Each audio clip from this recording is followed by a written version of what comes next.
Bonsoir. Alors, ce que vous avez vu là, en fait, c'est un peu le résumé du spectacle. Il y a de la magie, de la danse, bien sûr, de la chanson.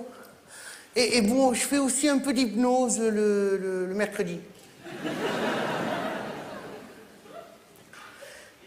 Bon, ça, je l'ai piqué cet après-midi à quelqu'un sur Toulouse.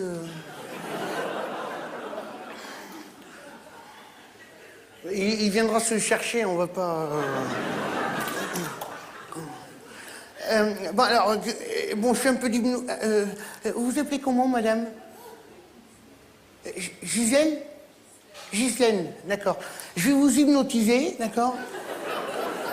Vous risquez rien, hein, je suis là. Hein. Donc, je vais vous hypnotiser,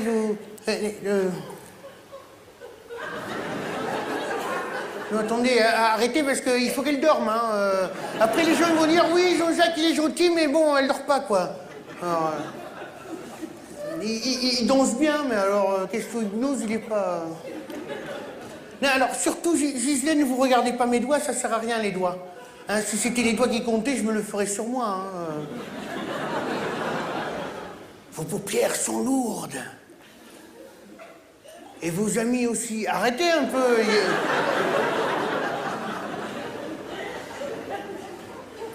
Bon, là, ça marche pas l'hypnose, mais en principe, ça marche. Hein. La semaine dernière, j'ai réussi à endormir toute une salle comme ça. Ils me l'ont dit en sortant. Merci, on a dormi. Ouais. Bon, en fait, tout n'a pas très bien commencé. Hein. Bon, par exemple, le jour de ma naissance, Dieu n'a pas eu l'Oscar du designer, par exemple. Vous voyez ?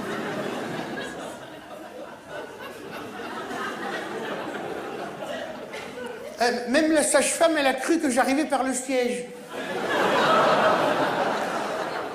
Alors que non, pas du tout. Elle a tellement eu peur, elle est allée chercher un vétérinaire. Il m'a pris dans les bras, il a dit « Mais c'est rien, ça, madame, c'est une chauve-souris !» Il m'a jeté en l'air. Oh, bien sûr, je me suis pas envolé, à l'époque, j'avais pas encore de sonar. Hein. Bon. N'empêche, moi, le jour de ma naissance, j'ai pas pleuré. Mais alors, pas du tout. Hein. Ma mère, oui, ma mère, elle a beaucoup pleuré. En fait, ma mère, elle a pas eu les nausées pendant la grossesse, elle les a eues après ma naissance. En fait, ma mère, elle était tellement dégoûtée, mais alors tellement dégoûtée qu'elle me donnait le biberon par le cul pour pas voir ma figure, comme ça.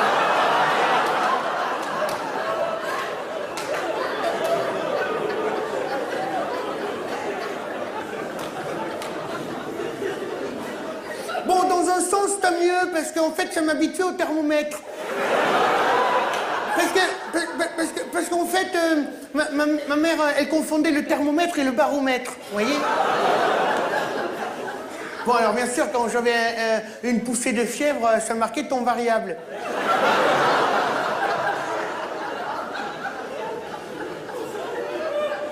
Bon, après, elle dit, bon, ben, Jean-Jacques, il faut le faire baptiser. Alors bon, ils m'ont amené à l'église et tout, le curé, il était là en train d'arroser ses géraniums dehors devant. Et puis il fait, oh, vous allez où avec le colis, là? Ben, on va le faire baptiser. Et oh, ça va pas, non, je fais pas les exorcismes, hein. Et alors, il m'a baptisé sur le parvis de l'église, comme ça, pour pas que je salisse l'intérieur, avec un jet d'eau. Tournez-le, madame, allez-y, tournez-le. N'empêche, le curé, maintenant, il est mort. Ouais, ouais, on l'a retrouvé un jour mort dans son église, à côté de l'autel. Il était comme ça, assis sur sa Bible, avec un cierge à la main, comme ça. Ah non, c'est le contraire. C'est le contraire. Oui.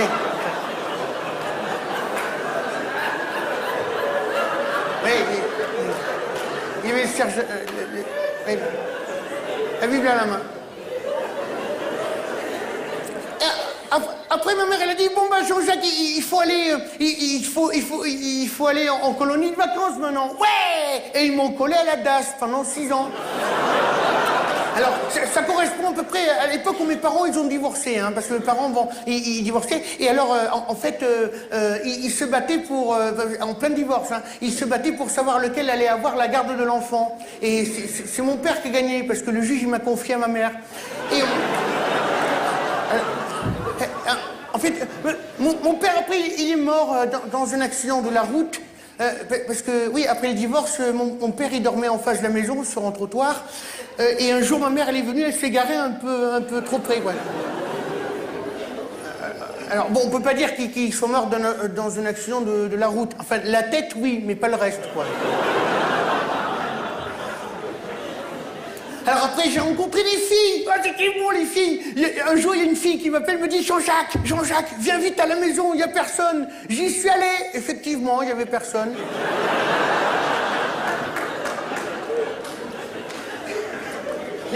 Alors, mon psy me disait, oui, Jean-Jacques, est-ce que vous faites de l'amour avec des préservatifs? Oui, bien sûr que je fais l'amour avec préservatifs. Bon, je suppose qu'avec une fille, ça doit être mieux. Il m'a dit, restez là, on va vous faire passer le test du QI. Donc, il m'a fait passer le test du QI. Quand il a eu les corrigés, 2 heures après, il m'a fait passer un encéphalogramme. À cause des courants d'air, il a dit, à cause des courants d'air. Alors il me dit, bon, Jean-Jacques, il faut aller voir un sexologue. Alors bon, je suis allé voir un sexologue, c'était une fille. Et donc, alors la sexologue, bon, elle m'a dit, déshabillez-vous. Et oh. Doucement, coquine, va. Alors bon, je me suis déshabillé lentement pour qu'elle ait le temps d'apprécier quand même. Et elle m'a ausculté le sexe avec une pince à cornichon grande comme ça. De loin pour éviter que la bête lui saute à la gorge. Mais il faut une pince à cornichon, il faut du bois, parce que si c'est du métal, ça fait froid et puis après, bon... pour ausculter, c'est pas vrai. Et donc, et là, le sexologue, elle m'a tordu le sexe, là, comme ça, pendant plus de 20 minutes, comme ça, dans son pince à cornichon, comme ça. Pendant plus de 20 minutes, elle m'a ausculté dessous, dedans, dehors, comme ça, elle m'a tordu. Et après, elle m'a fait payer comme ça n'était servi toute une nuit. Et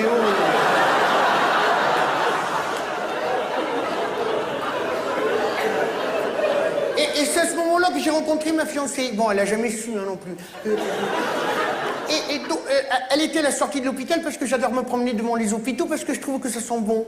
Et alors, elle était là avec sa nuisette, avec des électrodes plein la tête, reliée à un flipper, et elle fumait sa clope dehors comme ça. Bon. Bon alors, je passe, elle me fait « dis donc, Jean-Jacques, devine ce que j'ai là ?» Je dis « Je ne sais pas, madame. » Elle me dit « La main paralysée !» Bon, et... alors, je me suis fait une ou 2 parties de flipper, comme ça. Et bon, j'arrivais pas à le faire claquer, donc bon, je l'ai débranché. Et bon, la fille, bon, elle s'est endormie. Bon, alors, j'ai hésité entre... Bon, et je l'ai ramené la fille à la maison. Alors, bon, en plus, c'était le soir de Noël. Elle était à la maison, comme ça, allongée. C'était super. Elle était douce à regarder. Bon, je savais qu'on n'allait pas être dérangé par le Père Noël ce soir-là. Parce que je lui avais pété la gueule dans l'après-midi devant le supermarché.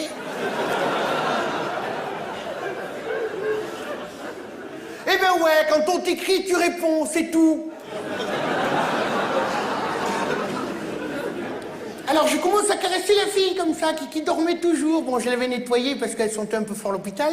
Et j'ai commencé à la caresser comme ça. Et là, elle commence à pousser les petits cris. Ça, à se ridir comme ça, à se cambrer, à s'arc-bouter, les yeux révulsés. En fait, elle faisait une crise d'épilepsie. Hein. Alors, pendant qu'elle dansait la tectonique au sol, bon, j'ai continué à la caresser comme ça, et je la caressais comme ça, et la fille, bon, pendant que je la caressais, bon, elle bavait, hein, c'est normal. On aurait dit 2-3 escargots en goguette, et elle bavait tellement, au bout d'un moment, je commence à caresser tellement fort comme ça, elle en a foutu partout, elle m'avait comme ça. Bah, qu'est-ce que j'ai fait? Je me suis mis la musique à fond et je me suis fait une soirée mousse. Allez, yahoo! C'était super. Hein. C'était bien, c'était bien. Alors, ma fiancée, après, elle me dit, oui, grâce à toi, Jean-Jacques, j'ai laissé tomber la drogue, mais je ne sais pas où. Bon. Alors, bon, j'ai dit, tu viens maintenant, on va faire l'amour, parce qu'elle était pas très fut-fut, hein. Oh, la fille, elle était pas fut-fut, hein. Mais je m'en suis aperçu après. Elle était con, hein. Oh là là. Elle était comme une tumeur, vous voyez, mais en moins maligne. Alors, la fille, j'ai dit, tu viens me faire l'amour? Elle me dit, oui, si tu me donnes un peu d'argent, d'accord. J'ai dit, oh, ça va, oh. Tu veux pas des billes, plutôt? J'ai des billes, mais pas d'argent. Je dis, non, allez, viens me faire l'amour. Allez, viens, donne-moi de l'argent, Jean-Jacques. Et oh, t'es clitoridienne ou t'es vénale, toi? Et alors, elle est repartie à l'hôpital sur un coup de tête, comme ça. Ben ouais, des fois, ça me prend. Et de temps en temps, je vais le retrouver à l'hôpital. Et je vais lui chanter des petites chansons pour essayer de la réveiller. Alors surtout, vous bougez pas. Je vais chercher mes instruments de musique. Hein. Vous bougez pas. Je vous vois de toute façon. Hein.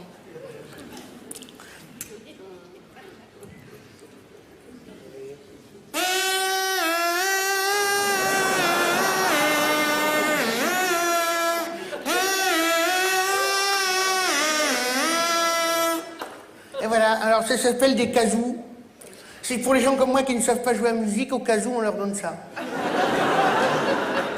Mais tu sais, il faut avoir une narine vibrato. Si t'as pas la narine vibrato, ça sert à rien. Hein.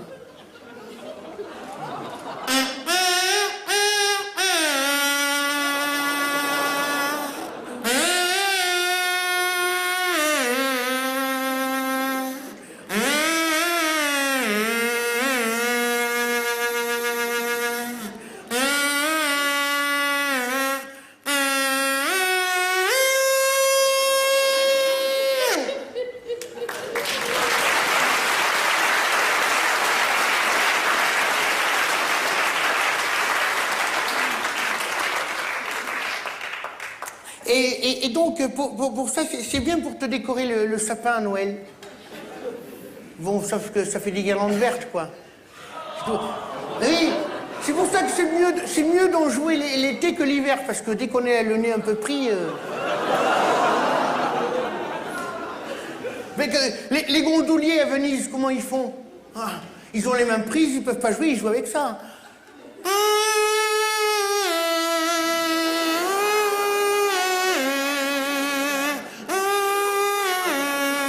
Sauf qu'en dessous, t'es ouvert. Hein.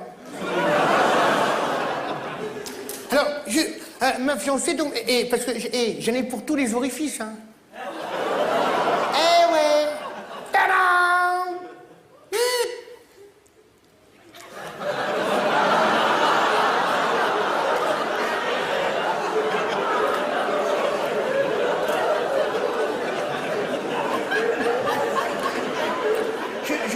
Je me rangerai les affaires la prochaine fois. Hein.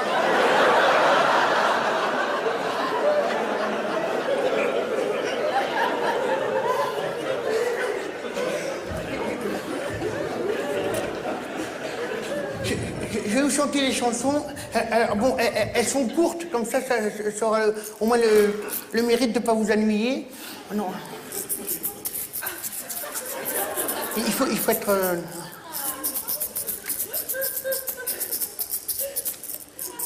Les araignées sont toutes atteintes de cystite, de la plus grande à la plus petite. Elles ont toujours une grosse envie de tisser.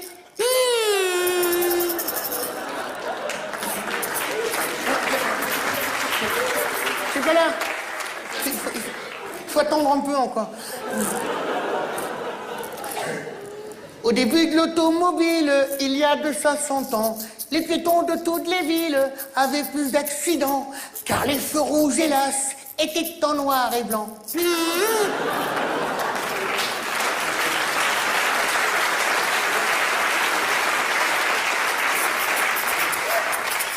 Oh, un ravion.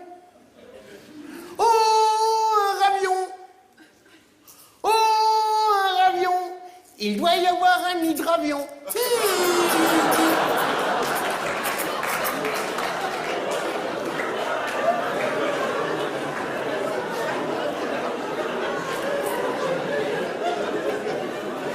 Je suis obligé de prendre une liste parce que j'ai une mémoire de poule, voyez. Et parce que tout le monde dit que c'est le poisson rouge qui a le taux de mémoire le plus court. Non, c'est la poule. Hein.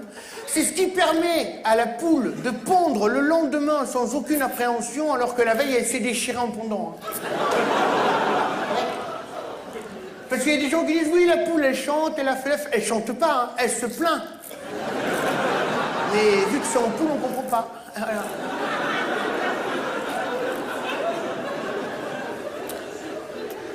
Coquillages et crustacés, sur la plage abandonnée, sur le sable bien tracé, Omar m'a bouffé.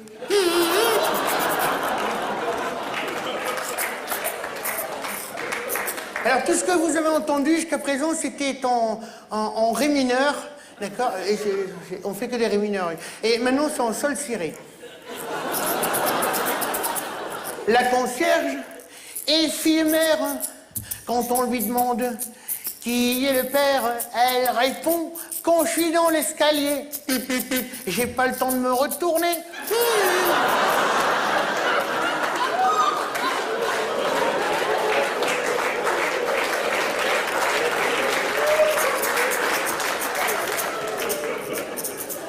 C'est grâce à Copernic qu'on sait qu'elle tourne bien, pendant que Copernic, il ne m'arrive rien.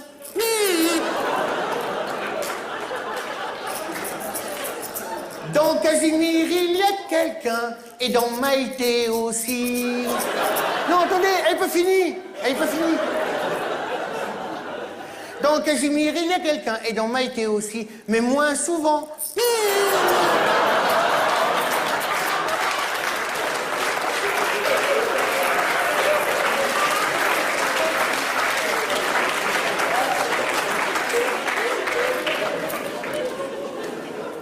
Bon, Ghislaine, vous dormez ou pas? Dormez pas. Bon, Ghislaine, c'est votre mari à côté? Comment il s'appelle? Comment vous appelez? Max? C'est joli, Max. Non, c'est beau comme prénom, hein. Max. Eh, Max! Ouais! Ah! Et non, parce que mes parents m'ont appelé Jean-Jacques. C'est joli, Jean-Jacques, mais pas comme ça, quoi. Et encore, j'ai eu beaucoup de chance. Au début, ils voulaient m'appeler Geoffrey. C'est le docteur, il leur a dit non, non. Enfin...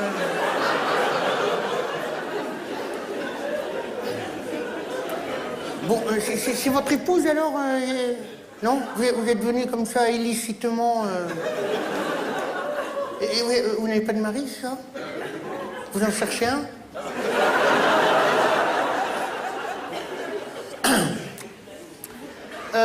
Vous savez quoi, je vais vous séduire peut-être ce soir.